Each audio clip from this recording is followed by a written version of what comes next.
$25 billion म्हणजेच 2.5 लाख कोटी रुपये ही जळगावची अर्थव्यवस्था न्यायची हा संकल्प केलेला आहे जळगावच्या जिल्हाधिकाऱ्यांनी. आपण हे आकडे देखील आजपर्यंत ऐकले नव्हते, पण हा संकल्प केलेला आहे जळगावचे जिल्हाधिकारी आयुष प्रसाद यांनी.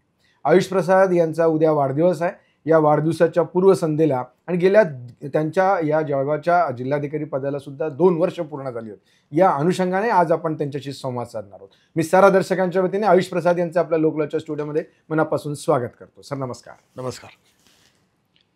सर सुरुवातीला सांगितलं $25 बिलियन ही आपण संकल्प केलेला या जळगावची अर्थव्यवस्था वाढवण्याचा काय संकल्प आहे, कशा पद्धतीने ही संकल्पना आपली पूर्ण होऊ शकेल? जळगावची आजची अर्थव्यवस्था जो आहे ते अराउंड $10 बिलियन आहे, म्हणजे अराउंड 85,000 कोटीपासून 90,000 कोटी या रेंजमध्ये आपली अर्थसंकल्पना आहे. आपली जो department of economics and statistics आहे महाराष्ट्र शासनाची, त्यांनी हा आकडा आपल्याला काढून दिलेला आहे. त्याच्यामध्ये सेवा क्षेत्र जो आहे ते ऑलमोस्ट 60% म्हणजे या अर्थव्यवस्थेची आहे आणि उर्वरित मॅन्युफॅक्चरिंग आणि त्याच्यानंतर कृषीचं क्षेत्र आहे. यामध्ये आदरणीय पंतप्रधान महोदयांनी भारत देशाची अर्थव्यवस्थाला 2027-28 या कालावधीमध्ये $3 ट्रिलियन पासून $5 ट्रिलियन पर्यंत घेऊन जाण्याची संकल्पना मांडलेली आहे. त्याच्यामध्ये महाराष्ट्र राज्याचे सन्माननीय मुख्यमंत्री महोदयांनी या महाराष्ट्राची जो अर्थव्यवस्था जवळपास $450 बिलियन आहे, तिथून 1000 बिलियन या $1 ट्रिलियन या करण्याची त्यांनी संकल्पना मांडलेली आहे. यदि आपण जळगावची अर्थव्यवस्थाचं विश्लेषण केलं तो ज्यावेळी 2000चा वर्ष होता, तो जळगावची अर्थव्यवस्था जो होती ते 4% महाराष्ट्राची अर्थव्यवस्थाची 4% होती. परंतु महाराष्ट्राची अर्थव्यवस्थामध्ये जो गती आहे, ते ग्रोथ आहे, ते मागच्या 25 वर्षामध्ये सतत जास्त राहिली. जळगावची त्या तुलनेने कमी राहिली. तो याच्यामुळे जळगावची आजची जो महाराष्ट्राची एकूण अर्थव्यवस्थाची जो कॉन्ट्रीब्युशन आहे ते जवळपास 1.6% आहे. तो त्या गोष्टीचा अगर आपण विचार केला तो आपण जवळपास म्हणजे त्याला अगर महाराष्ट्राची अर्थव्यवस्था दुप्पट होत असेल, म्हणजे 450 से 1000 वर जात असेल, तो जळगावची पण अर्थव्यवस्थेला आपल्याला दुप्पट करायचा आणि जो आपला अर्थव्यवस्थामध्ये जो शेअर आहे काय प्रमाणात त्या शेअरला आपल्याला रिकव्हर करण्याची गरज आहे. तो या अनुषंगाने एक टार्गेट सेटिंग करण्याची सूचना आदरणीय मुख्यमंत्री महोदयांनी आपल्याला दिली होती.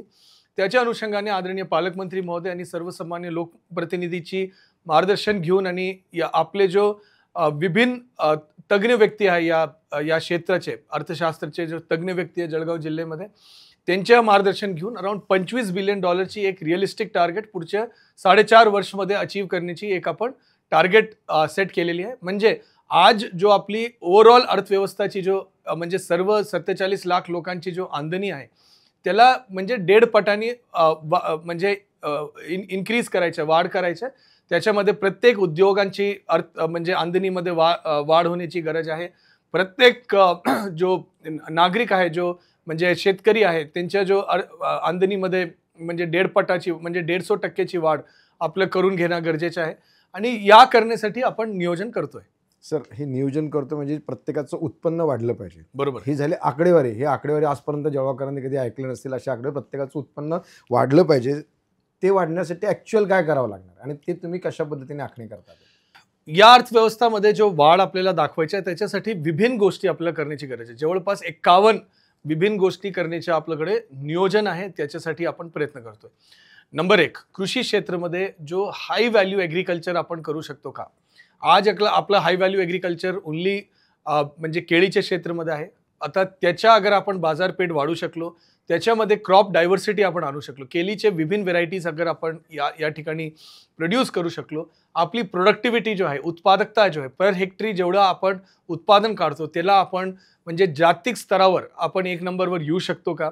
या पद्धतीमध्ये आपण केळीबद्दल काम केलं. तसंच कापसाचा अगर आपण विचार केला तर महाराष्ट्राच्या सरासरीपेक्षा आपण 100 क्विंटलनी मागे आहे. देशाची सरासरीपेक्षा आपण जवळपास 400 क्विंटलनी मागे आहे. आणि जागतिक स्तरावर जो ऑस्ट्रेलिया असेल त्या ठिकाणी जो कापसाचे उत्पादन असतो त्याची तुलना अगर आपण केला तर आपण जवळपास 1/4 म्हणजे 25% वर आहे. मेन आहे की कृषी क्षेत्रामध्ये उत्पादकता आपण कसं वाढ करू शकतो आणि त्याच्यासाठी अश्योर्ड इरिगेशन 12 प्रकारचे मोठे धरणचं काम आपल्याकडे चालू आहे. ते अगर पूर्ण झाले अगर त्याच्या कमांड एरियाचा डेव्हलपमेंट व्यवस्थितपणे झाला, तो आपलं जवळपास 1,94,000 हेक्टर हे सिंचनाखाली येणार आहे. त्याच्याशिवाय मेगा रिचार्ज सारखे नवीन प्रकल्प, त्याच्यामुळे भूजलचा स्तर वाढणार आहे आणि त्याच्यामुळे आपल्याकडे जो पाणीची उपलब्धता आहे ते एक मोठ्या प्रमाणात वाढणार आहे. त्याच्याशिवाय जो पुढच्या गोष्टी वेस्टेज आपल्याला कमी करायचं आहे, प्रत्येक गोष्टीचा वापर करायचा आहे. जसे बनानामध्ये आपण स्टेमचा आज कुठलेही वापर करत नाही. बनाना स्टेमचा अगर आपण फायबरसाठी वापर केला या इतर कुठल्याही प्रोडक्ट्स त्याच्यामधून तयार केला, बायो पेलेट्स तयार केला, तो आपल्याला ऑटोमॅटिकली जो फक्त आपण केळीच्या फलामधून आपण उत्पादन काढत होते, आता आपण स्टेमपासून पण काढणार आहे. तो आपण विचार करा की काही प्रमाणात उत्पादकतामध्ये वाढ आणि त्यासोबत जो वेस्ट मटेरियल आहे त्याच्यामधून उत्पादन काढणे, ऑटोमॅटिकली आपला जो अर्थव्यवस्था आहे त्याला ऑटोमॅटिकली चालना मिळेल. काही प्राइस राईस म्हणजे आंदणी जो बाजाराकडून जो जास्त रेट अगर आपल्याला मिळाला त्याच्यामधून पण काही ग्रोथ आपलं होणार आहे. या 3 गोष्टीचा अगर आपण विचार केला तर कृषी क्षेत्रामध्ये चांगल्या प्रकारे ग्रोथ आपण दाखवू शकतो. पुढचा विषय कृषी संलग्न जो काही उद्योग आहे त्याच्यामध्ये आपल्याकडे पोल्ट्रीचा फार मोठा सेक्टर आहे, गोट्रीचा फार मोठा सेक्टर आहे, फिशरीजच्या क्षमता आहे, तेवढा मोठा सेक्टर नाही परंतु क्षमता आहे. याच्यामध्ये आज के डेटमध्ये जो पाल्य पशु आहे त्याच्या जो फूड प्रोसेसिंग अगर आपण केला आणि त्याच्यासाठी जो आपण खाद्य तयार करून दिलं, पाल्य पशु म्हणजे मांजर असेल, आपले कुत्रं असेल, त्या सगळ्यांसाठी अगर आपण पाल्य पशु खाद्य तयार करून दिलं, ऑटोमॅटिकली एक हाय ग्रोथ सेक्टर आहे, त्याच्यामध्ये एक चांगलं उत्पादकता आपल्याला मिळू शकते. त्याच्यासोबत इतर जो फूड प्रोसेसिंग आहे, जसे आपण बनानामध्ये फक्त वेफर्स बद्दल विचार करतो, परंतु बनाना टॉफीज केला, आपल्याकडे महुआ आहे त्याच्यामधून काही आपण वाईन तयार केला, त्याच्या प्रकल्पाचे 1-2 प्रस्ताव पण शासन दरबारी आपण पाठवलेला आहे. या पद्धतमध्ये विभिन्न प्रकारचे फूड प्रोसेसिंग केला. रॉ मटेरियल एक्सपोर्ट जवळपास अगर आपण इथून शून्य केलं, काय ना काय प्रोसेसिंग ग्रेडिंग करूनही इथून आपण अगर म्हणजे जिल्ह्यापासून बाहेर आपण पाठवून राहिले कुठलेही ॲग्रिकल्चर म्हणजे शेत उत्पादनांना, तो ऑटोमॅटिकली आपली जो आमदनी आहे, ग्रॉस व्हॅल्यू ॲड जो आपण म्हणतो, ते ऑटोमॅटिकली वाढणार आहे. तसेच मॅन्युफॅक्चरिंग सेक्टरमध्ये रिसायकलिंगचा फार मोठा उद्योग आपल्याकडे ऑलरेडी आहे. जे मेटलमध्ये असेल, प्लास्टिकमध्ये असेल, त्याच्यामध्ये अगर आपण एफ्लुएंट ट्रीटमेंट प्लांट्स वगैरे करून रिसायकलर सर्टिफिकेट्स घेतलं तर आंतरराष्ट्रीय जागतिक स्तरावर आपले चटाई असेल, आपले हँगर्स असेल, ते जाऊ शकतात. डिफेन्स मॅन्युफॅक्चरिंगसाठी आपल्याकडे मोठी संधी भुसावळ वरणगाव या क्षेत्रामध्ये उपलब्ध आहे. तशाच विभिन्न प्रकारचे क्षेत्रामध्ये इन्व्हेस्टमेंट्स मोठ्या प्रमाणात वाढत आहे. इंडस्ट्रियल लँड असेल, लेबर असेल, पॉवर असेल आणि पाणी असेल, रोड कनेक्टिव्हिटी असेल, या 5च्या 5 गोष्टी जळगाव जिल्ह्यामध्ये उपलब्ध आहे. रेल्वे, रोड, एअरपोर्ट कनेक्टिव्हिटी, या सगळ्यांचा जर आपण व्यवस्थित वापर केला, इन्व्हेस्टमेंट पण येऊ शकतो. आजचा जो इन्व्हेस्टमेंट आहे त्याचा आपण चांगल्या प्रकारे वापर करू शकतो. MIDC मध्ये जवळपास 75 असे उद्योग आहे ज्यांच्याकडे जमीन आहे परंतु त्या ठिकाणी काय मॅन्युफॅक्चर करत नाही. तर माझी सर्वांना विनंती आहे की आपल्या सर्वांना याच्यामध्ये मेहनत घ्यावी लागेल आणि सेवा क्षेत्रासाठी जळगाव, अमळनेर, चोपडा, चाळीसगाव, पाचोरा, भुसावळ या सगळे आणि जामनेर या सगळे क्षेत्रामध्ये चांगली ग्रोथ, रिजनल ग्रोथ सेंटर्स म्हणून त्याला आपण ओळखू शकतो. जळगावच्या अगर आपण, मी फक्त जळगावचे अगर उदाहरण दिलं, जळगावच्या उत्तर बाजूला आता एक बायपास पूर्ण होत आहे. त्या ठिकाणी जवळपास 5-6 गाव ते जळगाव शहर से संलग्न होणारे, त्या ठिकाणी अगर आपण DP रोड्स केला, पॉवर सप्लाय उपलब्ध करून दिला, तो मोठ्या प्रमाणात कन्स्ट्रक्शन सेक्टरला त्या ठिकाणी चालना देता येतो. नसीराबाद टू चिंचोली एक बायपासचा प्रस्ताव आहे. यदि त्या बायपास झाला तो याच्यासाठी आदरणीय स्मिताताई वाघ प्रयत्न करत आहे. अगर हा बायपास झाला तो आपला जो दक्षिण MIDCचा जो दक्षिण भाग आहे त्या ठिकाणी इंडस्ट्रीचे ग्रोथ होऊ शकतो. काही नवीन रस्ते आपण त्या भागात करण्याचा प्रयत्न करतोय. कुसुंबामध्ये नवीन MIDC येत आहे. मेहरून टू चिंचोली अगर DP रोड आपला पूर्ण झाला तो जळगावचे काही झोन्स आहे ते डेव्हलपमेंटसाठी येऊ शकतो. तिथे मोठा एक जवळपास 207 कोटी रुपयाचा एक स्पोर्ट्स स्टेडियम, त्या ठिकाणी विभागीय क्रीडा संकुल त्या ठिकाणी बांधण्यात येत आहे. या सगळ्या गोष्टीचा आपण विचार केला, उत्तर, दक्षिण आणि पूर्वीच्या भागाला मेडिकल क्लस्टर आपण करतोय, या सगळ्याचा अगर आपण विचार केला तो जळगावचे ग्रोथ पोटेन्शियल मोठा आहे. त्या ठिकाणी नवीन कॅफेस असेल, नवीन दुकान असेल, नवीन मॉल्स असेल, नवीन आपले नवीन बिल्डिंग्स असेल.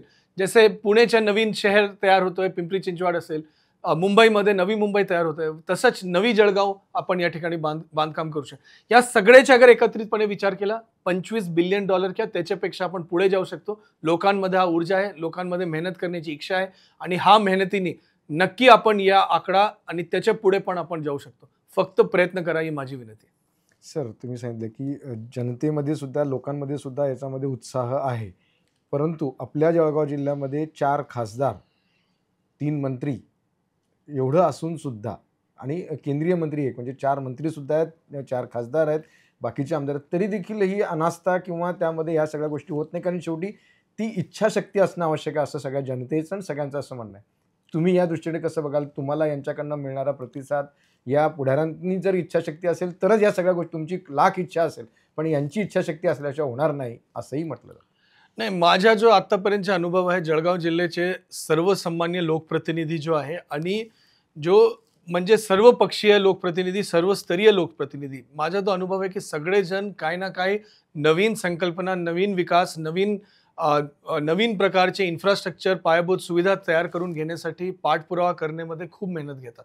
नवीन नवीन प्रकल्पची संकल्पना मांडतात आणि त्याच्यासाठी मुंबई मध्ये मंत्रालय स्तरावर असेल या दिल्लीमध्ये केंद्र सरकार स्तरावर असेल, वेळोवेळी पाठपुरावा पण म्हणजे मोठ्या प्रमाणात करतात. आपण पाहिलं की उडानची स्कीम जळगावमध्ये म्हणजे विमान सेवा सुरू झाली. वंदे भारतची ट्रेन च्या एकमेव जिल्हा असेल ज्या ठिकाणी 2 स्टॉप्स आहे. तसंच म्हणजे अंतर्गत रस्त्यासाठी, आपले मोठे रस्त्यासाठी मोठ्या प्रमाणात निधी प्राप्त झाले. मोठे मोठे नवीन प्रकल्प जो आहे जैसे पॉवर सेक्टरमध्ये 660 मेगावॉटचे पॉवर प्लांट यहाँ पर super thermal critical power plant झाले. या ठिकाणी नवीन नवीन बॅरेजेस इरिगेशनच्या माध्यमातून असेल ते होत आहे. जवळपास 43 सबस्टेशन आपलं पॉवर डिस्ट्रीब्युशनचे क्षेत्राला इम्प्रूव्ह करण्यासाठी 43 सबस्टेशन्स होत आहे. 5-6 राष्ट्रीय महामार्गचा या जिल्हा आहे. प्रत्येक ठिकाणी विभिन्न प्रकारचे प्रकल्प प्रस्तावित होत आहे, त्याच्यासाठी पाठपुरावा होत आहे. आणि सर, दृश्य स्वरूपात असं दिसतं की आपल्या जवळचे जिल्हे औरंगाबाद असेल, धुळे असेल, हे आपल्यापेक्षा खूप मोठ्या प्रमाणात पुढे गेलेले आहेत. आपण अजून त्यांच्यापेक्षा 10 वर्ष तरी कमीत कमी मागे आहोत, अशा प्रकारची चित्र दिसतंय. असं का मग? आजूबाजूचे जो जिल्हे आहेत त्याच्यामध्ये फॉर एक्झाम्पल म्हणजे माहितीनुसार जो 3 मेजर ग्रोथ सेंटर्स आपल्या आजूबाजूला तयार झाले, त्याच्यामध्ये एक आहे इंदोर, दुसरं आहे नाशिक आणि तिसरं आहे छत्रपती संभाजीनगर. त्या ठिकाणी छत्रपती संभाजीनगरमध्ये सिडको सारखे मोठे प्रकल्प आले, त्या ठिकाणी ऑटो क्लस्टर्स डेव्हलप झाले. त्यामध्ये एक बॅकवर्ड रिजनमध्ये असल्यामुळे त्या ठिकाणी त्याला डेव्हलपमेंटल सबसिडीज व इतर प्रकारचे अनुदान वगैरे प्राप्त झाले. नाशिकमध्ये पण ऑटो क्लस्टर्स आणि मॅन्युफॅक्चरिंग सेक्टरमध्ये चांगला ग्रोथ झाला. नाशिकमध्ये जो मुंबई रिजनचे जवळ होता त्यामुळे नाशिकमध्ये ग्रोथ झाला आणि इंदोरमध्ये तशाच स्वतंत्र रीती त्या ठिकाणी केंद्र सरकारचे मोठे मोठे प्रकल्प आले होते. त्याच्यामध्ये तुमचे फंडामेंटल रिसर्चचे लॅब्स असेल या सगळ्या गोष्टी आणि ते तीनों डेव्हलप झाले. जळगावमध्ये पण, परंतु एक गोष्टी मी आपल्याला सांगतो, जळगावमध्ये ज्यावेळी 68 मध्ये पहिला पॉवर स्टेशन जो आहे ते जळगावमध्ये आलं होतं. दुसरं जो आहे जळगावमध्ये मोठ्या प्रमाणात डिफेन्स मॅन्युफॅक्चरिंगचे क्लस्टर जो आहे वरणगावमध्ये, म्हणजे ऑलमोस्ट 100 वर्षाचा इतिहास आहे त्याला. तशाच आपल्याकडे रेल्वेच्या जंक्शन जळगावला होता. आपल्याकडे मेजर रोड्स आणि ऑइलसाठी मोठा डिपो जळगावला झाला होता. आपल्याकडे मोठे मोठे इरिगेशनचे प्रकल्प हतनूर असेल, वाघूर असेल, हे सगळे जळगावला पूर्ण झाले. तर या सगळ्या गोष्टी असं नाही की जळगावमध्ये नाही झाले आणि जळगाव कुठेतरी मागे राहिला. जळगाव जो मागचे 25 वर्षामध्ये क्यू मागे राहिला याच्यामध्ये भरपूर विश्लेषण आहे की आपली अर्थव्यवस्था, ठेवीदारांची जो मोठी प्रॉब्लेम्स आपल्याकडे तयार झाली त्यामुळे अर्थव्यवस्थेला जो चालना मिळत होती ते कुठेतरी कमी झाली. जो आपले म्हणजे MIDCs मध्ये जो ग्रोथ होऊ शकत होता त्या ठिकाणी मेजर इन्व्हेस्टमेंट्स नाही आले, यासारख्या काही गोष्टी आहे. परंतु इतर ग्रोथ सेंटर्स डेव्हलप असल्यामुळे आपल्याकडे काही चॅलेंजेस आले आणि त्या चॅलेंजेसला आपण नक्की माझे माहितीनुसार, माझे मतानुसार प्रत्येक नागरिकांमध्ये या ठिकाणी त्या ऊर्जा आहे, त्या मेहनत करण्याची इच्छा आहे आणि त्या गोष्टी म्हणजे अचीव करण्यासाठी म्हणजे प्रयत्न करण्यासाठी त्यांची इच्छा आहे. आणि जळगावमध्ये चॅलेंजेस आहे, मी म्हणजे त्याबद्दल कुठलं हे नाही, परंतु शेवटी जो आहे चॅलेंजेसला मात करण्याची जो क्षमता आहे ते आपल्या नागरिकांमध्ये आहे. मला पूर्ण विश्वास आहे की जो मागच्या लेट्स से 25 वर्ष जो आपण कालावधी युजली अनालिसिस करतो, ते जो काही जरासं इतर ग्रोथ सेंटर्समध्ये जास्त ग्रोथ झाला असेल तिथे म्हणजे तिथे काय होईल त्याला माहिती आहे, परंतु जळगाव डिस्ट्रिक्टला पण आपण त्या मानाने आपण म्हणजे अत्यंत फास्ट पेसमध्ये ग्रोथ करून आपण कॅचअप करू शकतो. आपल्या जळगाव जिल्ह्यामध्ये अशी सबसिडी मिळेल किंवा मिळू शकते यासाठी आपले काही प्रयत्न सुरू आहेत का? तर याच्यासाठी आपल्याला माहिती आहे की D+ झोनसाठी मोठ्या प्रमाणात प्रयत्न सर्वांच्या वतीने सुरू होते. सर्वसामान्य लोकप्रतिनिधींनी याच्याबद्दल पुढाकार घेतला, मीटिंग झाले आणि त्याबद्दल एक विचार पण झाला. परंतु मी आपलं एक गोष्टी सांगतो, जळगावमध्ये या महाराष्ट्रामध्ये जो टेक्सटाईल पॉलिसी आहे, जे पूर्ण देशाच्या तुम्ही सगळ्या टेक्सटाईल पॉलिसी कंपेअर करा. या ChatGPTवर तुम्ही काय करा, की सगळे टेक्सटाईल पॉलिसी अपलोड करा, त्याची एक कंपॅरेटिव्ह टेबलही काढून बघा. महाराष्ट्राची टेक्सटाईल पॉलिसी जो आहे ते फारच कॉम्पिटिटिव्ह आहे. म्हणजे इतर पूर्ण सगळे राज्याच्या तुलनेने आपण खूप कॉम्पिटिटिव्ह आहे. काही काही मोठे इन्व्हेस्टर्सला ज्यावेळेला आपण अप्रोच करतो त्याला म्हणतो, तर ते म्हणतात की PLI स्कीम तो पूर्ण देशासाठी कॉमन आहे. ते केंद्र सरकार उपलब्ध करून देतात. त्याच्यानंतर कॅपिटल सबसिडी जो स्टेट गव्हर्नमेंट्स देतात. परंतु एक गोष्टी आपण एक और गोष्टी लक्षात घ्या. काही राज्य सरकार विभिन्न गोष्टी प्रॉमिस करतात, परंतु ते डिलिव्हर करतात का? तर या गोष्टी पण सगळ्यांना बघण्याची गरज आहे, की त्यांनी भरपूर गोष्टी प्रॉमिस केल्या, की मी तुम्हाला 30% कॅपिटल सबसिडी देणार आहे. परंतु त्यांनी हा कॅपिटल सबसिडी किती वेळेत डिलिव्हर केला? हा एक मोठा प्रश्न आहे. महाराष्ट्राची एक गोष्टी चांगली आहे, की जो काही गोष्टी प्रॉमिस होतो ते मोठ्या प्रमाणात डिलिव्हर होतो, वेळेवर डिलिव्हर होतो आणि त्याच्यामुळे या ठिकाणी एक अट्रॅक्टिव्ह इन्व्हेस्टमेंट डेस्टिनेशन आहे. महाराष्ट्र आजच्या डेटमध्ये फॉरेन डायरेक्ट इन्व्हेस्टमेंट असेल, फॉरेन इन्स्टिट्यूशनल इन्व्हेस्टमेंट असेल, दोनोंमध्ये महाराष्ट्र देशामध्ये अग्रेसर आहे. आणि फक्त आपला चॅलेंज लोकली हे आहे, की आपला जो क्षेत्र आहे लोकल लेवलमध्ये जो आपण काम करू शकतो, हँड होल्डिंग करू शकतो, या ठिकाणी आपण कसं त्या सगळे इन्व्हेस्टमेंट जो अदरवाईज महाराष्ट्राला एनिवेज येत आहे, त्या इन्व्हेस्टमेंटचे काय प्रमाण जळगावमध्ये आणू शकतो. आपल्याकडे रॉ मटेरियल, पाणी, लेबर, लँड, पॉवर सगळ्या गोष्टी उपलब्ध आहेत. फक्त त्याला कसा जळगावमध्ये त्याच्या पायाभरणी करू शकतो आणि त्याच्या मूर्त स्वरूप या जळगावला दाखवू शकतो, सो दॅट जळगाव जिल्ह्याचे नागरिक आयदर डायरेक्ट रोजगार घेऊन या इनडायरेक्टली त्या रोजगारमधून काही जो आमदनी होत आहे त्याच्यासाठी सेवा देऊन, फॉर एक्झाम्पल रेस्टॉरंटची सेवा असेल, काही हाऊसिंगची सेवा असेल, या सगळ्यामध्ये आपण जळगाव जिल्ह्याला पुढे घेऊन जाऊ शकतो. ही एक मेजर चॅलेंज आहे. त्याच्यासाठी सगळे लोकांना एकत्रितपणे काम करण्याची गरज आहे. जळगावची ग्रोथ ह्या सगळ्या विषयांमुळे, रोड, रस्ते, पाणी या सगळ्या विषयांमुळे होणार आहे, औद्योगिक क्षेत्रामुळे होणार आहे. या पद्धतीने तुमची सगळी कार्यप्रणाली सुरू आहे. पण त्याचबरोबर सांस्कृतिक जळगाव देखील तितक्याच पद्धतीने वाढलं पाहिजे. मात्र जळगावचे जे सांस्कृतिकचं मुख्य केंद्र असलेलं जे संभाजीराजे नाट्यगृह आहे, त्या नाट्यगृहाविषयी सातत्याने ओरड सुरू असते, की त्या ठिकाणी कोणताही कार्यक्रम झाला तर पहिल्यांदा EC बंद पडेल किंवा कोणत्याही प्रकारची सोय मिळत नाही. ज्या संस्थेला आपण ते दिलेलं होतं केशव स्मृती, त्यांनी देखील आपल्याला ते परत देऊ केलेलं आहे. आता त्याची स्थिती पुढे कशी राहील, कशा पद्धतीने राहील, याविषयी तुमच्यावरती अनेक आरोप सोशल मीडियातून सुद्धा झालेले आहेत. काय सांगाल? ये जो नाट्यगृहाची जो एक पॉलिसी जो आहे त्याच्यामध्ये एक सांस्कृतिक कला संचालक आणि त्यांचे जो विभाग आहेत त्यांच्याशी वरिष्ठ स्तरावर पण चर्चा झालेली आहे, की या संदर्भामध्ये एक क्लिअर पॉलिसी आपल्याला करणं गरजेचं आहे. विभिन्न DPDC असेल, राज्य सरकारचे बजेट असेल, विभिन्न शहरामध्ये, विभिन्न जिल्ह्यामध्ये यासारखे म्हणजे जो कला म्हणजे नाट्यगृह आहे या त्या बांधण्यात आलेले. परंतु त्या ठिकाणी त्याच्या मेंटेनन्स अँड ऑपरेशनसाठी जो लागणारे रिकरिंग कॉस्ट आहे ते कसं रिकवर करायचं या ते कसं चालवायचं आहे त्याच्यासाठी कुठलेही क्लिअर पॉलिसी या डायरेक्शन्स नाही. माझ्या माहितीनुसार 2019च्या वर्षी, आज 5-6 वर्ष पूर्वी, त्याच्या संदर्भामध्ये जो PWDनी म्हणजे DPDCनी म्हणजे निधी उपलब्ध करून दिली, PWDनी याचं बांधकाम केलं आणि त्याच्यानंतर चालवायचं कसं, कोण एजन्सी याला मालकी घेणार आहे. DPDC या जिल्हाधिकारी कार्यालय जो आहे, नाट्यगृहाची मालकी कुठल्याही जिल्हाधिकारी कार्यालयाच्याकडे नसते. तो याच्यासाठी तत्कालीन सन्मान्य जिल्हाधिकारी महोदयांनी त्या नाट्यगृहाला एक संबंधित प्रतिष्ठित NGOला ते चालवण्यासाठी त्या काळात दिली होती. त्याच्यानंतर ऑलमोस्ट 1 वर्ष पूर्वी त्यांच्या असा भूमिका होती, की आता आपण एवढं वर्ष याला सेवा दिलेली आहे, तर ही आपण परत घ्यावा. आता परत घेण्यासाठी PWD ॲज अन एजन्सी याला मेंटेनन्स जो आहे ते PWDकडे असते. तो PWDनी याच्या संदर्भात टेंडर्स काढले, परंतु त्या टेंडर्सला काही प्रतिसाद मिळाला नाही. त्याच्यानंतर ज्यावेळी याच्याबद्दल पुढे विश्लेषण झालं, तर त्यावेळी लक्षात आलं, की आपल्याकडे क्लिअर पॉलिसी या संदर्भात नाही आहे आणि महाराष्ट्रभराचे काही आकडे आहे, माझ्याकडे अधिकृत आकडे नसल्यामुळे मी सांगत नाही, की असा प्रश्न विभिन्न छोटे मोठे शहरामध्ये आहे.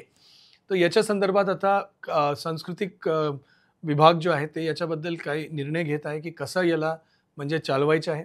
बिकॉज काही ठिकाणी अगर महानगरपालिका याला चालवण्यासाठी सक्षम नसेल, मोठे महानगरपालिका एक वेळा आपण कॅपिटल म्हणजे याला बांधून दिलं तर ते त्याच्यानंतर पुढे ते चालवतात. परंतु यदि काही लहान महानगरपालिका आहे, जसे जळगाव असेल आणि इतर काही यासारखे शहर असेल, त्या ठिकाणी अगर त्यांच्याकडे आर्थिक सक्षमता नसेल एवढे मोठी नाट्यगृहाला चालवण्यासाठी, तो त्याच्यामध्ये काय चॅलेंजेस येतो आणि त्याच्यासाठी राज्य सरकार स्तरावर याचे योग्य निर्णय होत आहे. एसीचा जो प्रश्न आहे, एसीच्या बद्दल मला काही दिवस पूर्वी समजलं की असा एसी खराब आहे. एक कार्यक्रमात गेलो होतो, त्या ठिकाणी मला कार्यक्रमाच्या वेळी समजलं की एसी खराब आहे. एसी खराब होण्याचं कारण आहे की त्याच्या काही दिवस पूर्वी काहीतरी अतिवृष्टी आली होती आणि ते एसी खराब झाला होता आणि त्याला आता रिप्लेसमेंट करण्याशिवाय पर्याय नाही असं लक्षात आलं होतं. आता त्या रिप्लेसमेंट करण्यासाठी त्याच्या DPDCमध्ये एक नवीन तरतूद करावं लागेल, परंतु रिप्लेसमेंट आणि रिपेअरसाठी काही ठराविक बिल्डिंग्स पुरता आपल्याला रिप्लेसमेंट रिपेअर्सच्या प्रयोजन त्याच्यामध्ये आहे. तो शासनाची मान्यता घेऊन त्याचे रिप्लेसमेंट करावं लागेल. त्याबद्दल आदरणीय पालकमंत्री महोदयांनी सांगितलेलं आहे की आपण करू आणि फक्त एसी नाही, परंतु मॅटिंगमध्ये पण काहीतरी डस्ट खूप जमा झालेला आहे. तो त्याला पण आपल्याला करावं लागेल. काही कुर्सी तुटलेल्या आहे, त्याला पण रिप्लेस करावं लागेल.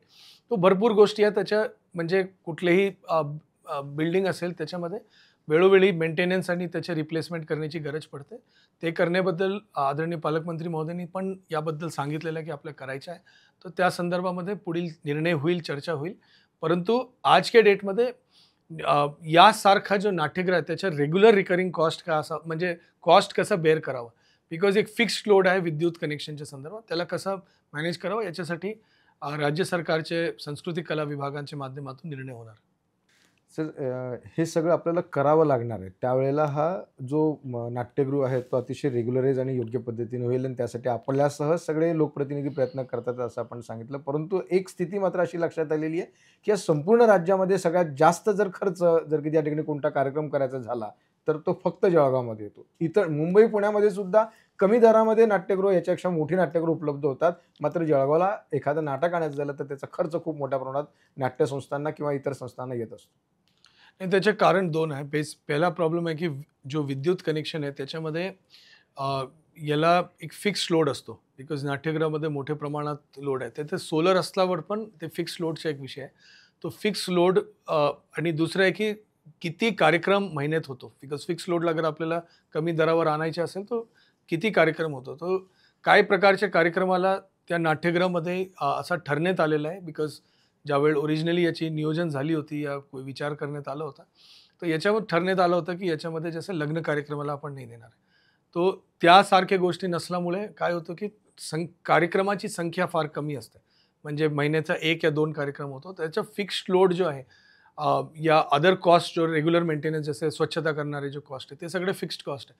त्या फिक्स्ड कॉस्ट 1 या 2 कार्यक्रमवरही पूर्ण बोजा पडतो आणि त्यामुळे कॉस्ट वाढतो.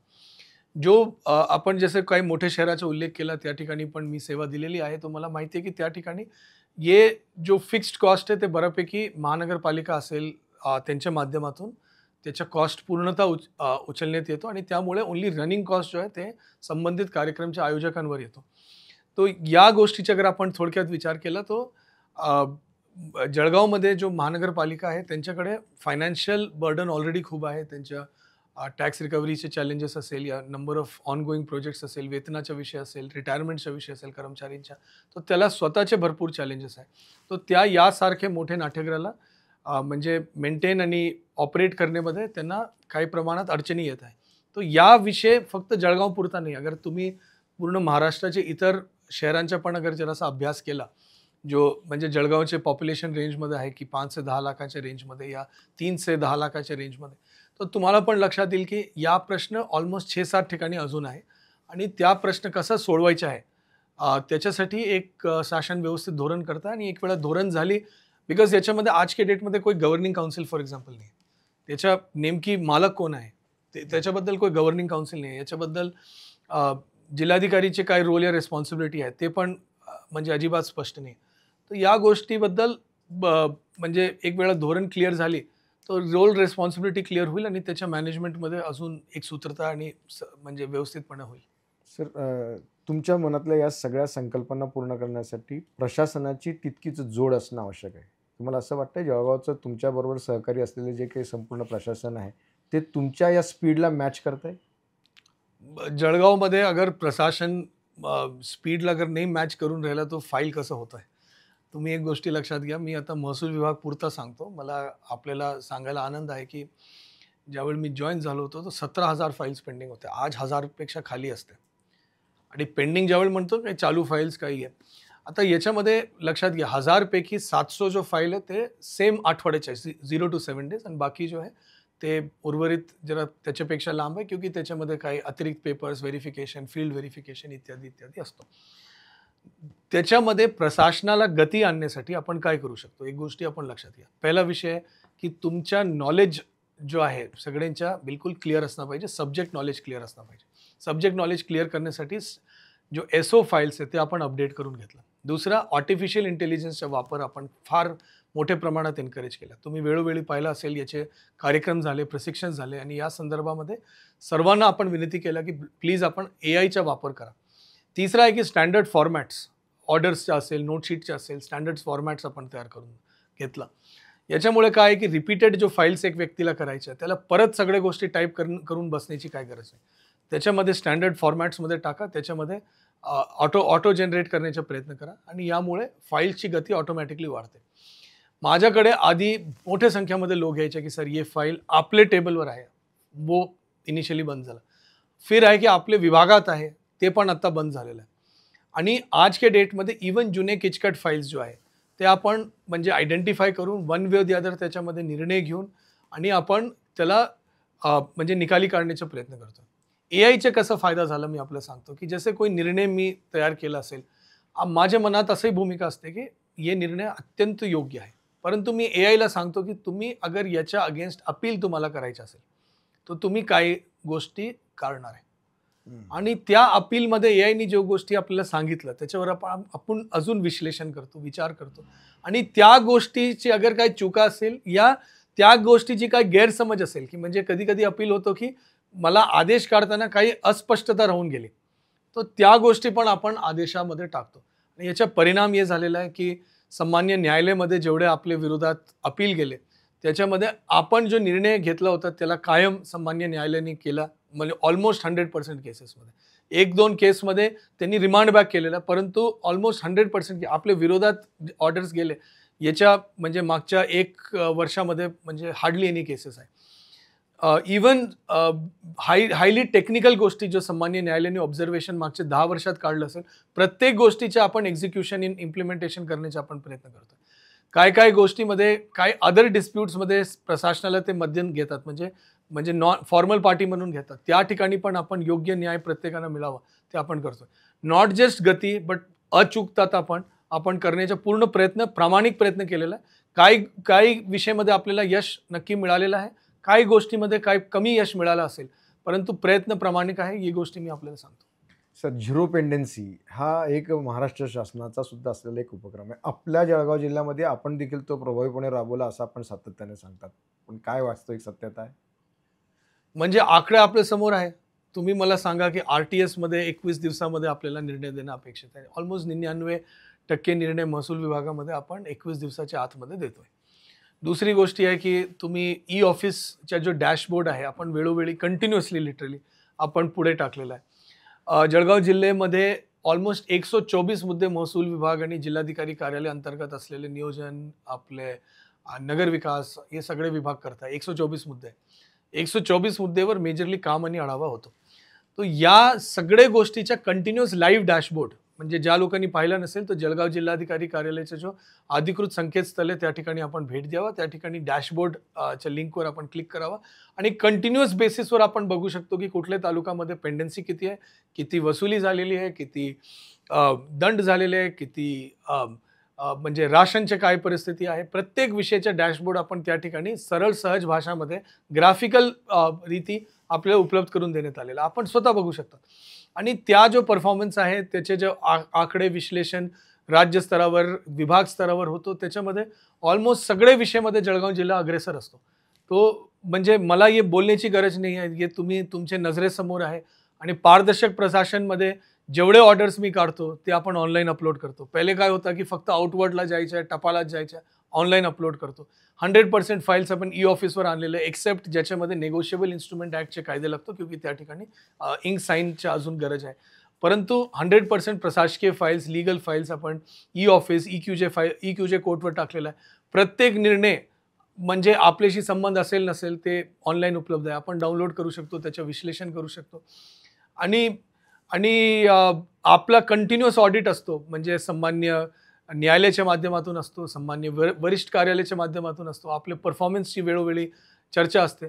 आज अधिकारी स्तरावर रिक्त पद पण आहे, परंतु फिर भी माझे ऑफिसचे समोर जो व्हिजिटर्स आहेत, तुम्ही त्यांना विचार करू शकतो की जिल्हाधिकारी कार्यालयामध्ये प्रलंबित असलेले मुद्द्याबद्दल किती व्हिजिटर्स आहे. हार्डली तुम्ही स्वतः येऊन तिथे बसू शकतो.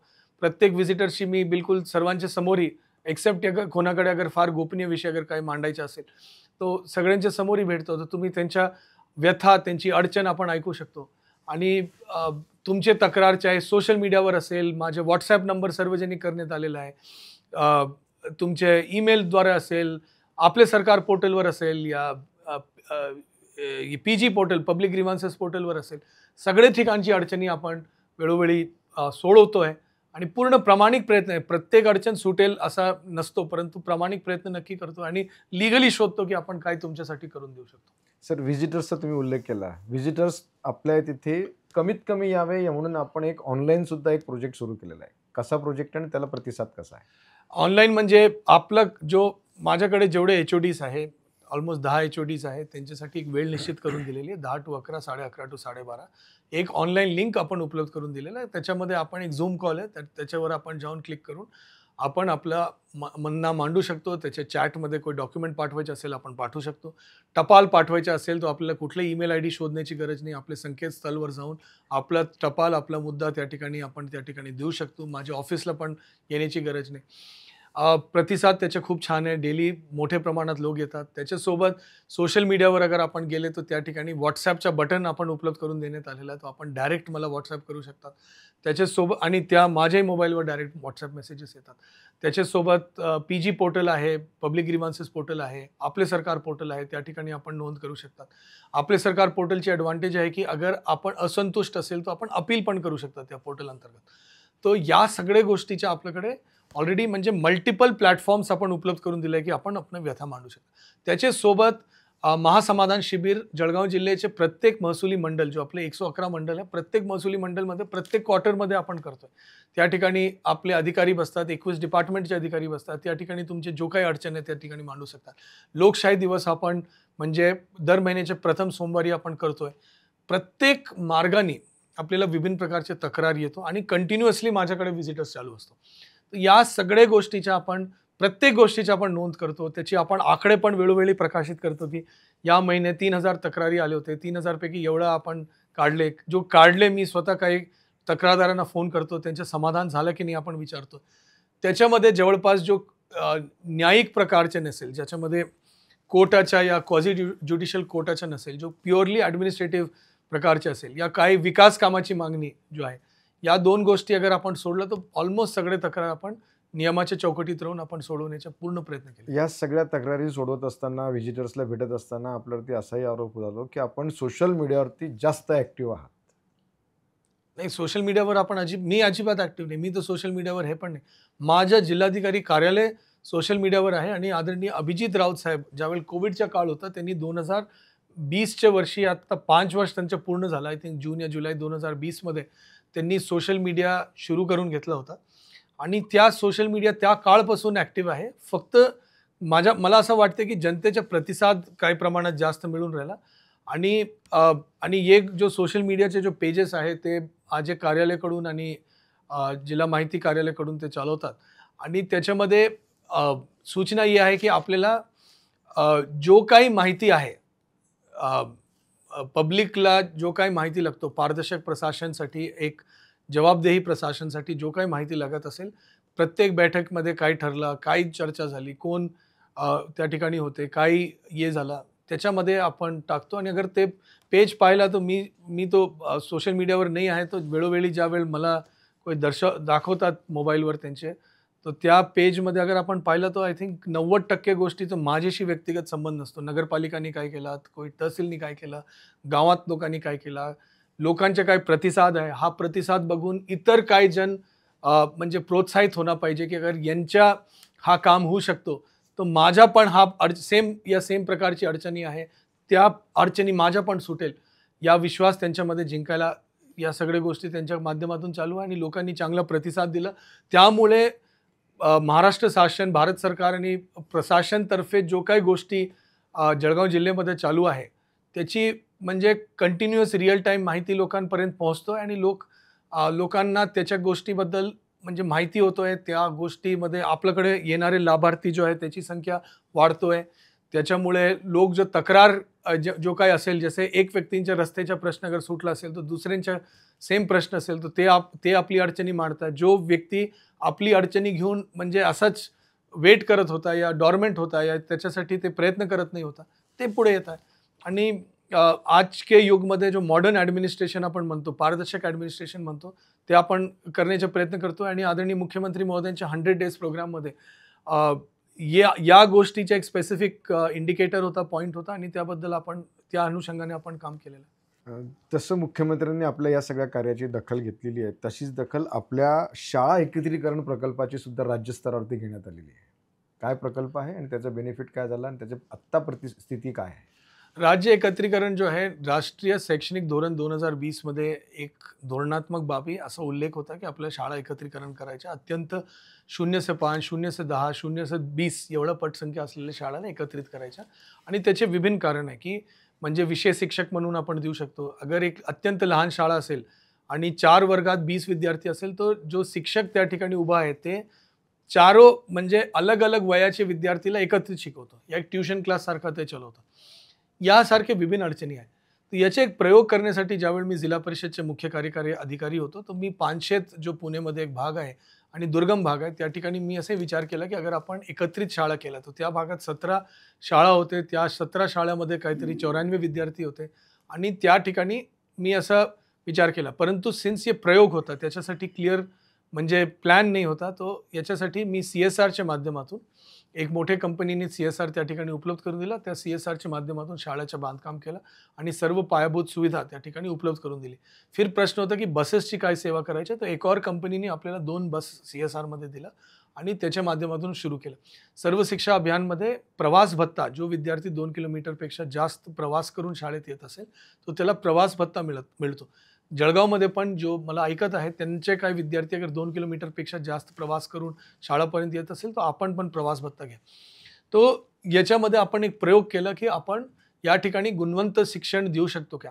आणि त्या ठिकाणी जो सगळे शाळामध्ये जो शिक्षक होते त्याला एकत्रित केला आणि त्याला आपण संधी दिली की तुम्ही एक एक विषयमध्ये एक एक वर्गासाठी तुम्ही स्पेशलायझेशन करा, तुमचे अभ्यास त्याच्यावर करा, सो दॅट तुम्ही जास्त चांगल्या पद्धतीमध्ये त्या विद्यार्थीला शिकू शकतो. काही दिवस पूर्वी एक अहवाल म्हणजे याच्याबद्दल दखल केंद्र स्तरावर पण झाला होता. G20मध्ये पण त्याची विचार झाली होती की याच्या काय नेमकी आउटपुट आहे. काही लोकांनी याच्यावर टीका पण केली होती, काही लोकांनी याला प्रशंसा केली होती. काही अंग्रेजी असेल, मराठी असेल, हिंदी पेपर असेल, इतर भाषेचे सर्व पेपरमध्ये याची बातमी पण लागली होती, त्याचे लेख एडिटोरियल्स पण आले होते आणि या गोष्टी झाल्या होत्या. आणि या गोष्टीला आता 2-2.5 वर्ष झाला. त्याच्यानंतर हा विषयाबद्दल फारसा लक्ष कोणी दिला आणि काही दिवस पूर्वी एक खाजगी एजन्सी जो थर्ड पार्टी ऑडिट करते पॉलिसीची, म्हणजे त्यांनी आपोआप जाऊन कोणाशी ना संपर्क करता आणि ते स्वतःहून जाऊन ऑडिट करते की याचा काय परिणाम झाला, काय निर्णयाचा काय नेमकी परिणाम झाला. त्यांनी जाऊन स्वतःहून ऑडिट केलं आणि त्याला लक्षात आलं की चांगली शिक्षण मिळत आहे म्हणून भरपूर लोक त्या शाळेमध्ये त्या ठिकाणी पटसंख्या वाढलेली आणि ते चांगले योग्य पद्धतीत चालत आहे. तो मी त्या ठिकाणचे जो शिक्षक आहे विशेषतः त्याला अभिनंदन करतो. सगळे जो पालक आहे त्यांनी जो याच्याबद्दल विश्वास दाखवला त्यांचा मी विशेष आभार व्यक्त करतो. आणि पुणे जिल्हा परिषदचे जो शिक्षण विभाग आहे, मुख्य कार्यकारी अधिकारी जो माझे नंतर त्या ठिकाणी काम करत आहे त्या सर्व लोकांचा मी विशेष आभार व्यक्त करतो की त्यांनी या जो प्रयोग होता त्यांनी योग्यरीती चालवला आणि ज्याच्या माध्यमातून आज पूर्ण देशामध्ये या प्रयोगाला लोक दखल घेत आहेत, त्याचे कौतुक करत आहेत, त्यांचे आभार आहे. सर, एवढं सगळं हे करत असताना जिल्हाधिकारी पद हे असं जे म्हटलं की त्याला जवळजवळ 150पेक्षा जास्त 200 पर्यंतच्या अनेक वेगवेगळ्या समित्या आहेत त्याच्या आपण अध्यक्ष म्हणून आहात आणि हे सगळे निर्णय प्रत्येक क्षणाला तुम्हाला वेगळा निर्णय घेण्यासाठी कोणतीतरी फाईल समोर आलेली असते आणि एवढं सगळं ताणतणावाचं जीवन असताना देखील आपण मस्त मौलासारखे जीवन जगतात, त्याचं काय कारण? माझं नेचर तसं आहे, ज्यापर्यंत तुम्ही जिद धरत नाही की माझ्याशी भांडणार आहे तर मी अजिबात कोणाशी भांडत नाही. आणि मी माझं काम करतो, अभ्यास करतो, प्रामाणिक रीती काम करण्याचा प्रयत्न करतो. कधी कधी काही गोष्टी चुकतो, कधी कधी काही गोष्टी चांगलं होतं. दोनों गोष्टी आहे आणि त्या जीवनमध्ये आपल्याला स्वीकारायला पाहिजे. आणि मी अजिबात असं म्हणत नाही की मी काही सर्वोत्तम सर्वश्रेष्ठ जिल्हाधिकारी आहे. माझे आधी जो या ठिकाणी जिल्हाधिकारी होते, मला माझे व्यक्तिगत मताने ते माझ्यापेक्षा खूप छान छान होते. आणि आज के डेटमध्ये महाराष्ट्रामध्ये जो 36 जिल्हाधिकारी काम करतात, त्याच्यामध्ये मी सरासरीच्या आजूबाजूला असेल माझे स्वतःचे मूल्यमापनमध्ये. परंतु मी माझं काम पूर्ण निष्ठावान पद्धतीमध्ये आणि प्रयत्न करतो की त्या व्यवस्थितपणे करायला पाहिजे. आपण जो या समितीच्या संदर्भात सांगितलं, अबाउट 183 समिती आहे. त्याच्यासाठी मी काय केलेलं आहे, आधी एक प्रॉब्लेम जो होता जो सॉल्व्ह आपण केलेला आहे. जो सदस्य सचिव आहे ते संबंधित समितीच्या, ज्यापर्यंत ते फाईल पुटअप करत नाही की या समितीसाठी आपण वेळ द्यावा, त्यापर्यंत हा समितीची बैठक आपल्याकडे होत नाही होती. आणि पूर्ण अधिकार त्या सदस्य सचिवकडे होते की त्यांनी बैठक लावलं की नाही लावलं. त्याला पळवटवण्यासाठी मी काय केलं की मी महिन्याचा कॅलेंडर तयार करून घेतला. मी 22 ग्रुप्स तयार केले. जसे आरोग्याचे एक ग्रुप, तो आरोग्य अंतर्गत तंबाखू मुक्ती समितीपासून जो आपले जननी सुरक्षा समिती आहे, माता बाल समिती आहे, सगळ्यांची एकत्रित मी ग्रुप्स तयार केल्या. तसंच कृषी क्षेत्र, तसंच शिक्षण क्षेत्र, असं करून 22 क्षेत्राचे मी समितीचे ग्रुप्स तयार केला. त्याच्या अंतर्गत प्रत्येक समितीला सोबत जोडून घेतलं. महसूल संबंधित जो समिती आहे त्याची आठवड्यामध्ये बैठक लावलं आणि उर्वरित समिती महिन्यामध्ये मी बैठक लावलं. आणि असा 22 ग्रुप्स जो मी तयार केला त्याची बैठक घेण्याची प्रक्रिया सुरू केली. आणि त्याच्यामुळे मागचे काही महिन्यामध्ये आपले 100% समितीचे बैठक झालेले आहे. फक्त एक समितीचे बैठक जो नाही झालं होतं ते ग्राहक संरक्षण समितीच्या, त्याच्या ग्रुपची बैठक झाली. परंतु त्याच्या अंतर्गत जो हा समिती आहे ज्याच्यामध्ये स्वतंत्र सदस्यांची संख्या जास्त आहे, परंतु त्याची बैठक नाही झाली होती, ते लक्षात आलं, ते आपण दुरुस्त केलंय. आणि बट अदरवाईज सगळे समितीची बैठक आपले वेळोवेळी पार पडली. आणि हा समितीच्या बैठकाच्या माध्यमातून आपले जिल्ह्यामध्ये असलेले भरपूर जो प्रशासकीय प्रगती आहे, कोऑर्डिनेशन आहे, एकमेकां विभागमध्ये समन्वय आहे, ते सगळे आपल्याकडे पार पडले. आणि या गोष्टीची दखल इतर राज्य सरकारने पण घेतली आणि त्यांनी पण आपले जिल्हाधिकाऱ्यांनी सांगितलं तुम्हाला पण असंच करायला पाहिजे. आणि आता माझे जो गुगल कॅलेंडर आहे ज्याच्या माध्यमातून हे सगळे समितीची बैठक ऑटोमॅटिकली शेड्यूल होतात, त्या सगळे गुगल कॅलेंडरचे लिंक मिळावा याच्यासाठी देशभराचे विभिन्न जिल्हाधिकारी कार्यालय जिल्हाधिकारीकडून माझे जो स्वयंसहाय्यक आहे स्वप्नील येवले त्यांच्याकडे लोक विचार करतात आणि ते त्याला लिंक देतात. आणि एकने तो सगळे डिलीटच करून टाकलं होतं. तर असा गोष्टी पण घडतात. तो आपला प्रयत्न चालू आहे. म्हणजे कलेक्टर साहेब, तुम्ही जळगाव जिल्ह्यातल्या सगळ्या नागरिकांची लोकप्रियता राहतच, सर्व इतर जिल्हाधिकारी आहेत त्यांचे देखील ते तुमचं अनुकरण करू इच्छितात असं सरळ सरळ दिसत आहे. लोकप्रतिनिधी आहेत ते सुद्धा तुम्हाला हवेविषयी वाटतात. म्हणजे एका आपल्या जळगावचे जिल्हाधिकारी जळगावचे जे माननीय मंत्री महोदय आहेत गिरीश भाऊ महाजन यांनी ते जाहीर भाषणात सांगितलं की तुम्ही आमच्याबरोबर या, राजकारणात या. म्हणजे तुम्हाला सगळेजण हवेविषयी वाटतात. तुम्ही कधी राजकारणात प्रवेश करतात किंवा पुढचा तुमचा दृष्टिकोन कसा राहणार आहे? आदरणीय महाजन साहेबांनी ते गमतीशीर गोष्टी सांगितलं होतं. अगर तुम्ही त्यांचे पूर्ण युक्तिवाद वाचला तर त्यांनी लोकाभिमुख प्रशासन, लोकांचे प्रश्न जो सुटले त्याच्याबद्दल ते उल्लेख करत होते. आणि ते बोलताना त्यांनी म्हणजे गमतीशीर गोष्टी म्हणजे ते बोलताना ते बोलले की तुम्ही पण या. आणि त्यांनी जो काही वरिष्ठांचे उदाहरण दिलं जो आज केंद्रीय मंत्री पदावर आहे त्यांचे उदाहरण दिलं. परंतु अगर आपण त्यांच्या प्रोफाईल वगैरे पाहिला तर त्यांची जो कार्यकाळ आहे, अभ्यास आहे, त्यांच्या जो म्हणजे प्रशासन कालावधीच्या जो उपलब्धता आहे त्याच्या समोर माझी जो उपलब्धता आहे ते अत्यंत लहान आहे. आणि ते म्हणजे मी अजिबात त्यांच्यासमोर उल्लेखनीय पण नाही आहे. म्हणजे मी फार इमानदारीचे त्या गोष्टी म्हणतो. आणि हे पण आहे की मी अजिबात याच्यामध्ये जाणार नाही. आणि एक और गोष्टी जो मंत्री महोदयांनी सांगितलं जो बॅलन्स इन ॲडमिनिस्ट्रेशन आहे. बिकॉज मी तुम्हाला आठवत असेल की ज्यावेळी मी जॉईन झालो होतो त्यावेळी मी सांगितलं होतं की मी सगळ्यांचे मित्र आहे परंतु माझा कोणी मित्र नाही. तो आणि त्या गोष्टीचा उल्लेख आदरणीय पालकमंत्री महोदयांनी पण केला की सगळ्यांना वाटतं की मी सगळ्यांचे आहे. तो वो आहे. आणि ते फक्त म्हणजे सगळे सामाजिक संस्थान असेल, सगळे समाजाचे घटक असेल, सगळे राजकीय घटक असेल, सगळे औद्योगिक घटक असेल, सगळ्यांना आपण लोकांचा प्रश्न कसा सोडवता येतो, सगळ्यांना त्यांना जो काही मदत लागत असेल प्रशासनातर्फे शासनातर्फे ते कसं करता येतो ही आपली मूल कर्तव्य. त्या कर्तव्य पालन करण्याच्या आपण पूर्ण प्रामाणिक रीती नियमाच्या चौकटीत राहून आपण प्रयत्न करत असतो. सर, तुमचं हे यशस्वी सगळं जे जीवन आहे आणि ज्या पद्धतीने आपलं सगळं आयुष्य आहे, तर आपल्या पावलावर पाऊल ठेवून अनेक मुलं, तरुण मुलं जे आता या करिअरकडे येऊ इच्छितात, प्रशासकीय सेवेत येऊ इच्छितात, त्यांच्यासाठी आपण देखील अनेकांशी संवाद देखील साधला, अनेक छोटे-मोठे कार्यक्रम देखील केलेत. यांना आपण संदेश काय देणार आणि आपण कशा प्रकारचे प्रोग्राम घेतले? नाही, याच्यामध्ये प्रशासनाला अगर तुम्हाला आज के डेटमध्ये एक गोष्टी लक्षात घ्या, की तुम्हाला भरपूर गोष्टी संधी आहे. प्रशासनाला अगर तुम्हाला येण्याची इच्छा असेल, तर तुमच्याकडे एक क्लिअर हेतू असणं पाहिजे, की तुम्ही प्रशासनाला क्यों येत आहे. तुम्ही त्याची स्पष्टता तुमच्या मनात पाहिजे. प्रशासन जो आहे त्याच्यामध्ये एक ऑल्ट्रुझमची एक भूमिका असणं पाहिजे. म्हणजे तुमच्या काही नाही, इतरांच्या सगळ्यांच्या लाभ होणं पाहिजे. एक युनिव्हर्सलिझम असतो, की सगळ्यांचा लाभ होतो, माझा पण होतो. एक इगोइझम असतो, की माझाही लाभ होणं पाहिजे. पण प्रशासनाची अशी भूमिका आहे, की ऑल्ट्रुइझम आहे. मला वगळून बाकी सगळ्यांचा फायदा होणं पाहिजे. याच्यासाठी आपलं काम करायचं. बोलणं सोपं आहे, त्याला प्रॅक्टिस करणं फार अवघड आहे. तर या गोष्टी प्रत्येकाने लक्षात घ्यावा, की एक गोष्टी फार यासारखी त्यागची भूमिका असेल तरी तुम्ही प्रशासनाला या. आणि या भूमिका तुम्ही आयुष्यभर कायम ठेवा. त्यामुळे देशाची प्रगती होते, त्यामुळे देशाचा विकास होते, त्यामुळे आपण जो प्रशासकीय संस्थांमध्ये आपल्याला काय जबाबदारी मिळतो ते आपण योग्यरीत्या चालवू शकतो. त्या गोष्टी आपण लक्षात घ्या. दुसरी गोष्ट आहे, की प्रशासनाला अगर यायचं असेल, शेवटी एक परीक्षा आहे, त्या परीक्षेला आपल्याला उत्तीर्ण व्हायचं आहे. तुम्ही जास्त विचार करत बसले तर तुम्ही स्वतःला एक मानसिक ताणतणावामध्ये आणणार आहे. माझी आपल्या सर्वांना विनंती आहे, की परीक्षाला परीक्षासाठी घ्या, सारखा घ्या. जसे आपण विद्यापीठची परीक्षा असेल, शाळेची परीक्षा असेल, त्याच्यासाठी अभ्यास केला, तशाच याच्यासाठी अभ्यास करायचा. खूप मेहनत करायची आहे, पाठ्यक्रम पूर्ण करायचा आहे. परीक्षामध्ये जो येणारे प्रश्न आहे त्याचा विचार करायचा आहे आणि त्याला उत्तर देण्यासाठी आपण प्रयत्न करायचे. कधी-कधी आपण काय करतो, आपण आपली माहिती देतो, प्रश्नाचे उत्तर देत नाही.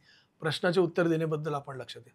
ही माझी फक्त आपल्याला सूचना. अगर आपण एवढं केलं, आपण नक्की यशस्वी होणार. जळगाव जिल्ह्याचा एक फार मोठा इतिहास आहे, की मोठ्या संख्येमध्ये लोक स्पर्धा परीक्षा असेल, IITची असेल, एम्सची असेल, नीटची असेल, UPSCची असेल, प्रत्येक MPSCची असेल, प्रत्येक परीक्षेमध्ये लोक उत्तीर्ण झालेले आणि हा इतिहास आणि हा वाटा आपल्याला अजून पुढे घेऊन जायचा. अजून मोठ्या संख्येने याची उत्तीर्णता आपल्याला वाढवायची आहे आणि देशाची प्रगतीसाठी योगदान करायचे. सर, 2 वर्ष आपल्या या जळगाव जिल्ह्यामध्ये या कारकिर्दीत झाले. जळगाव जिल्ह्याचं प्रमुख पद आपल्याकडे आहे. आपल्याला अशी कोणती महत्त्वाची घटना आपल्या हातून या 2 वर्षाच्या कार्यकाळामध्ये घडली असेल, की ती आपल्याला नेहमीसाठी आठवणीत राहील? प्रमुख घटना म्हणजे जळगावमध्ये भरपूर गोष्टी मला स्वतः शिकायला मिळाल्या आणि भरपूर गोष्टी मी ॲज अ व्यक्ती असेल, अधिकारी असेल, मी भरपूर गोष्टीबद्दल डेव्हलप झालो.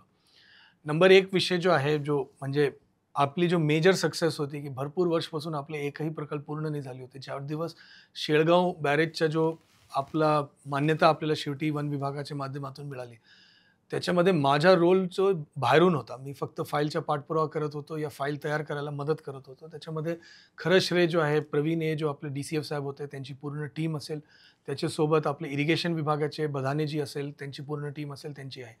परंतु ते जो एक लॉकपासून आपण बाहेर पडलो, ते आपल्यासाठी एक जेन्युइनली एक आनंदीच्या गोष्टी होत्या आणि त्याच्यानंतर भरपूर गोष्टीचा प्रश्न आपण सोडू शकलो. त्याच्यामध्ये मी जसं शिकलो, की प्रत्येक विषयामध्ये मूळ प्रॉब्लेम पॉईंट काय आहेत त्याला आयडेंटिफाय करणं. बिकॉज कधी-कधी आपण वरच्या वर बघतोय आणि मूळ प्रॉब्लेम पॉईंटला सोडून ठेवतो. तर मूळ प्रॉब्लेम पॉईंटला आयडेंटिफाय करणं आणि हा प्रॉब्लेमला खऱ्या अर्थाने सॉल्व्ह करणं, ते एक मी मोठ्या प्रमाणात या ठिकाणी शिकलो. दुसरं आहे, की बॅलन्स. या ठिकाणी सोशली असेल, पॉलिटिकली असेल, इकॉनॉमिकली असेल, म्हणजे जळगाव जिल्ह्यामध्ये प्रचंड डायव्हर्सिटी आहे आणि त्याच्यामध्ये बॅलन्स ठेवणं फार गरजेचं आहे. आणि बॅलन्स ठेवताना 2 रीतीने आपण ठेवू शकतो. एक आहे, की मी सगळ्यांशी खूप लांब राहून, की मी आपल्या विषयामध्ये पडणारच नाही आणि त्यामुळे मी बॅलन्स्ड आहे. दुसरं आहे, की मी प्रत्येक सोबत जवळून तुमचा प्रश्न समजून तुमचा प्रश्न सोडवताना काम करणं आणि त्यांच्या मनात पण एक भूमिका असणं पाहिजे, की मी बॅलन्स्ड रीती काम करतोय आणि कुठल्याही प्रकारचे फेवरेटिझम नाही करतोय. इव्हन क्षणिक रीती कधी-कधी लोकांना वाटेल, की यांच्या बाजूला असा निर्णय जात आहे, परंतु ते नियमाच्या चौकटीत कसं आहे, ते ज्यांच्या विरोधात गेला त्यांना पण असा समजणं पाहिजे, की हा जो निर्णय आहे, हे नियमाच्या चौकटीत कसा आपण बसवलेला. तर हा एक गोष्टी आपल्यासाठी फार महत्त्वपूर्ण आहे. तिसरी गोष्टी जो मी जळगाव जिल्ह्यामध्ये शिकलो, की म्हणजे की प्रॉब्लेम्स म्हणजे एक तिसरी गोष्ट जो व्यक्तिगत मी शिकलो, प्रशासकीय अधिकारीला ना व्यक्तिगत टीका टिप्पणीबद्दल आपल्याला अनुभव नसतो. जो सामाजिक क्षेत्रात काम करतात या राजकीय क्षेत्रात काम करतात त्याला हा गोष्टीचा अनुभव असतो आणि त्याला ट्रेनिंग पण एक प्रकारे होऊन जाते. परंतु प्रशासकीय अधिकारीला याच्या अजिबात ट्रेनिंग नसते आणि अजिबात अनुभव पण नसतो. क्योंकि लोग जो युजली टीका करतो की तुम्ही असताना बघा रोड खराब आहे, तुम्ही असताना फाईलची गती होत नाही, चुकीचे निर्णय होत आहे. परंतु व्यक्तिगत रीती की तुमची म्हणजे विचार वेगळा आहे, तुम्ही जाणून बुजून असा त्रास देण्याची हेतूने असं असं काम केलेलं आहे. तर यासारखा जो व्यक्तिगत टीका टिप्पणी आहे याचा अनुभव मला जळगाव जिल्ह्यात ॲक्च्युली मी एवढं वर्ष प्रशासकीय सेवेत होतो, एवढं राज्य मी जवळून पाहिलेलं आहे. परंतु हे युनिक अनुभव जळगाव जिल्ह्यात मिळाला आणि याच्यामुळे या गोष्टीची जाणीव आता पूर्ण म्हणजे प्रशासकीय क्षेत्रामध्ये काम करणाऱ्या लोकांना ऑलरेडी आहे. यामुळे भरपूर जण जळगाव जिल्ह्यामध्ये काम करण्यापासून म्हणजे स्वतःला वाचवण्याचा विचार करतात. हे पण एक गोष्ट आहे. तुम्ही बघू शकतात की एवढे पद रिक्त आहे आणि लोक येण्यासाठी तेवढं म्हणजे जळगाव एवढा चांगला जिल्हा आहे, एवढं चांगलं लोकेशनमध्ये आहे, एवढं चांगले या ठिकाणची संस्कृती आहे, लोक एवढे चांगले आहे. परंतु यासारखा एक भूमिका पण लोकांच्या मनात येऊन जाते. तर हे पण मला एक नवीन अनुभव होता की कसा त्याला म्हणजे व्यक्तिगत रीती तुमच्याबद्दल कोणी असा म्हणत असेल या हे असेल तर कसं तुम्ही हे करणार आहे. परंतु मला म्हणजे मी तुम्हाला सांगतो मी म्हणजे जो आहे ते अजिबात मला 2 मिनिट पुरता खूप इनिशियली मला शॉक झाला होता की असा कसा झाला. फिर माझे जो वरिष्ठ होते एक आदरणीय गमे साहेब त्यांनी एक 5 मिनिट मला मार्गदर्शन केलं आणि त्याच्यानंतर त्या दिवसावर आज का दिवस आहे मी अजिबात लक्ष देत नाही त्यात. मी माझ्या कामावर म्हणजे एक असतो ना की एक म्हणजे एक घोडा आहे आणि ते बिलकुल ते आपण डोलेवर गेला होतो आणि बिलकुल प्युअर फोकस आहे की कसं आपण प्रशासन म्हणजे अडचणमुक्त लोकाभिमुख हे सगळे जो आपले ठरलेले जो हे आहे म्हणजे पारदर्शक कसं आपण चूकमुक्त लोकांचे न्याय कसा देता येईल म्हणजे 100% कधी नसतो परंतु जेवढं जास्त करता येतो प्रामाणिकपणे आपण प्रयत्न करा. रिझल्ट पण आहे, रिझल्ट पण दिसतो आणि काय गोष्टीमध्ये कमी पडतो त्याला इम्प्रूव्ह करण्याचे कंटिन्युअस प्रयत्न चालू. सर, या आपल्या मुलाखतीचा शेवट करत असताना मी तुम्हाला असं विचारेल की वाढदिवसाच्या पूर्वसंध्येला आपण आपल्याशी बोलतो. आपल्या मागील पूर्ण आयुष्याकडे बघत या सगळ्या दर्शकांना तुम्ही काय संदेश देणार? माझा जो पहिला स्ट्रगल होता अगर आपण एवढा हार्ट टू हार्ट चर्चा करून राहिलो, पहिला स्ट्रगल होता की माझी व्यक्तिगत आयडेंटिटी कसं क्रिएट करायची. क्योंकि अगर तुम्ही मोठे म्हणजे नामी गिरामी आई वडिलांचे मुलं असेल तो स्वतःची आयडेंटिटी क्रिएट करणं फार अवघड असतो. बिकॉज आयुष्य म्हणजे प्रसादपेक्षा आयुष हमेशा लहान राहणार आहे. आयुषचं व्यक्तिमत्व काय ते माझ्यासाठी मेजर चॅलेंज होतं. आणि लहानपणापासून जसे मी एक शाळेत जाताना लोक म्हणायचे अरे तुम्हाला फक्त 70% नंबर मिळाले, तुम्ही जिल्हाधिकारीचे मुलं आहे ते बघा UPSC त्यांनी पास केलेलं आहे, तुम्हाला फक्त 70% नंबर मिळालेले.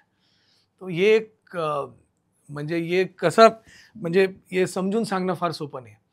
तुमच्या आई वडिलांची जो लेगेसी आहे त्याला या मॅच करणं या त्याचे तुम्ही त्याचे लायकीचे आहे हे याची लोकांमध्ये या तुमच्या आजूबाजू असलेल्या लोकांमध्ये अशी भूमिका असावा हे प्रूव्ह करणं फार अवघड होतं. हे एक मेजर चॅलेंज म्हणजे लहानपणाचा एक सर्वात मोठा चॅलेंज हे होतं. दुसरी गोष्टी माझे आई वडील मला भरपूर गोष्टी करायला एनकरेज करायचे. तुम्ही क्रीडा खेळा, तुम्ही कलामध्ये जावा आणि भरपूर गोष्टी मी प्रयत्न पण केला आणि प्रामाणिक प्रयत्न केला. काही गोष्टी सक्सेस झाले, काही गोष्टी नाही झाले.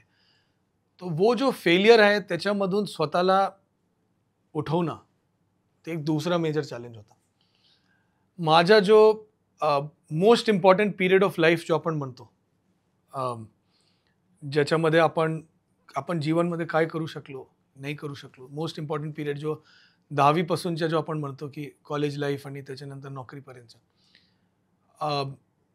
दुर्दैवाने असेल. आता मला तर त्यावेळी विश्वास नाही होता पण त्याच्यानंतर ज्यावेळी लोक म्हणतात तो एक 7.5 एक प्रकार असतो ना, जो लोक ज्योतिष विद्यामध्ये विश्वास ठेवतात तो म्हणजे माझी पत्रिकामध्ये त्या काळात येऊन गेला होता. आणि खूप कष्ट करून खूप मेहनत करून अजिबात कुठल्याही विषयामध्ये रिझल्ट यायचे नाही. आणि काही दिवस पूर्वी मी माझ्याकडे कोणी भेटायला आले, त्यांनी असंही मला सांगितलं की आपली फेस रिडिंग आहे कुछ की तुम्ही त्यामध्ये संयम ठेवला हे तुमच्यासाठी एक सर्वात मोठी अचिव्हमेंट. बिकॉज ज्यावेळी टाईम बरोबर असतो त्यावेळी संयम ठेवणं मे बी सरळ असेल बट तो हे एक मला वाटते की ते एक मेजर स्ट्रगल होता. त्याच्यानंतर चौथा विषय की सक्सेसला तुमचे डोक्यापासून बाहेर ठेवणं, ते फार मोठा हे आहे. बघ, अहंकारी होणं फार सोपं आहे. तुम्ही 2 गोष्टी केल्या, 2 लोकांनी तुमचे कौतुक केलं आणि तुम्हाला मनात गेलं की अरे माझ्यासारखा चांगला कोणी नाही, असं अजिबात नसतो तुमच्यासारखा. आणि माझ्या मनात एक सर्वात मोठी स्ट्रगल ही आहे की जेवढा हार्शली मी स्वतःला जज करतो, म्हणजे मला नाही वाटतं की कोई भी व्यक्ती, पूर्ण जगात मी चॅलेंज देईल की कोई भी व्यक्ती मला एवढा हार्शली ते जज करत आहे. अगर एक भी गोष्टी कमी झाला या एक भी गोष्टी मला वाटलं की आपण अजून चांगलं करू शकत होतो, तर माझी पूर्ण म्हणजे व्यवस्था बिघडून जाते. परंतु टीम लीडर असल्यामुळे मला बाकी इतरांना सांगावं लागतं, नाही नाही बरोबर आहे, नेक्स्ट टाइम ट्राय करू, चलो ठीक आहे, झाला, बघू काय करायचे. या एक गोष्टी फार म्हणजे चॅलेंज आहे. तर हे सगळ्या गोष्टी आहे आणि ज्याच्यामध्ये मी कंटिन्युअस इम्प्रूव्हमेंट करण्याचा प्रयत्न करून राहिलो. फिजिकल फिटनेस एक गोष्टी आहे जो अनफॉर्च्युनेटली माझ्या खूप खाली घसरलेला आहे आणि त्याच्या एक मेंटल ब्लॉकेज आहे थोडक्यात, की मी आधी खूप खेळायचे आणि ज्यावेळी माझ्याकडून खेळ सुटला की मला प्रोफेशनल ॲथलीट बनण्याची इच्छा होती, ते नाही झाला आणि मी फिर या लाईनमध्ये आलो. परंतु ज्यावेळी हा सुटला त्याच्यानंतर जो एक इच्छा असते की खूप मेहनत करावा, त्या इच्छाही येत नाही. मी मला खूप लोकांना पुश करावं लागतं की आता बाहेर पडा, खेळा, काय करा, हे करा. तो हा एक लॅक्युना आहे. आज ज्यावेळी वाढदिवसबद्दल अगर मी विचार केला या पूर्व संध्याकाळी विचार केला, तर या सगळे विचार आहे माझ्या मनात की मी स्वतःला अजून म्हणजे कसं अजूनपेक्षा मी कसं इम्प्रूव्ह करू शकतो आणि जीवनमध्ये पुढे जाताना स्वतःला एक माझा बेटर व्हर्जन कसं करू शकतो, हे माझे प्रयत्न आहे. खूप खूप धन्यवाद आयुष प्रसाद सर. तुम्हाला वाढदिवसाच्या मनापासून सर्व दर्शकांच्या वतीने खूप खूप शुभेच्छा. तुम्हाला आरोग्यपूर्ण, समृद्ध, सुखमय जीवन लाभो ही या निमित्ताने प्रार्थना करून थांबतो. आपण पाहतात लोकशाही निर्मित लोकलय तुमच्या मनातलं. नमस्कार.